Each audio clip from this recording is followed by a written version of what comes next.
नमस्कार शेतकरी मित्रांनो, स्वागत आहे आपला शेती आपला अनुभव या यूट्यूब चॅनलमध्ये. मित्रांनो, मी आज आपल्याला माझ्या घरचं भाजीपाला मार्केट दाखवणार आहे. मित्रांनो, पाहू शकता आपण आपल्या घराजवळ थोडी करडईची भाजी टाकली.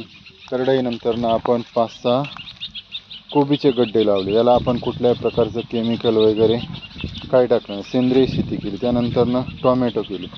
टोमॅटोसाठी आपण मंडप केला. त्याला पाहू शकता आपण टोमॅटो लागले आहे. त्याला आपण कुठले रासायनिक खत वगैरे काही केलं नाही. त्याला आपण हे जुगाडू पद्धतीने मंडप केलेला आहे. त्यानंतर आपण ही पाहू शकता टोमॅटो लागले आहेत. एक कारल्याचा वेल लावला आहे. कारल्याला पण आपण असा एक छोटासा मंडप केला आहे बांबूपासून. कारल्याला पाहू शकता किती छान मस्त कारले लागले आहेत. तेच कारल्याची आपण भाजी करत आहे. आपण कुठल्याही मार्केटला न जाता घरच्या घरीच भाजीपाला तयार करत आहोत. तसेच आपण थोडे वांगे लावले आहेत. वांग्यापासून पण आपल्याला वांगे मिळत आहे. आपल्या जवळपास आठवड्यातून 2 ते 3 दिवस आपण घरचाच भाजीपाला करतो. हे पाहू शकता आपण वांग्याला किती छान मस्त वांगे लागले आहेत. आपण हेच वांग्याची भाजी करत आहोत.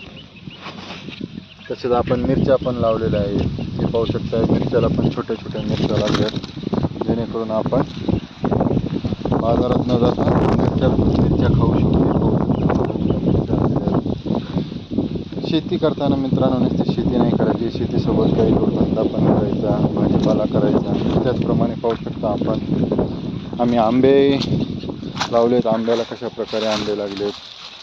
या घरापाशी आंबे लावल्यामुळे काय झालं आहे, आपल्याला उन्हाळ्यात सावली पण मिळत आहे आणि त्यापासून आपल्याला सावली पण मिळत आहे. आपलं मल्टिपल प्रॉफिट यापासून होत आहे. हे पाहू शकता आपलं भाजीपाला मार्केट आपल्याला कसं वाटलं कमेंटद्वारे नक्की सांगा.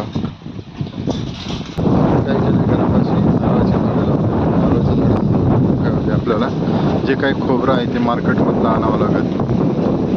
आपण घरच्या घरी लागेल तितकं खोबरं आपण करू शकतो. नारळाला पाहू शकता किती नारळ लागले, वरती पण नवीन कोमारे आले आहेत.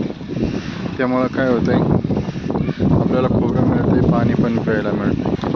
त्यासोबत आपण शेतीसोबत जोडधंदा म्हणून शेळीपालन केले.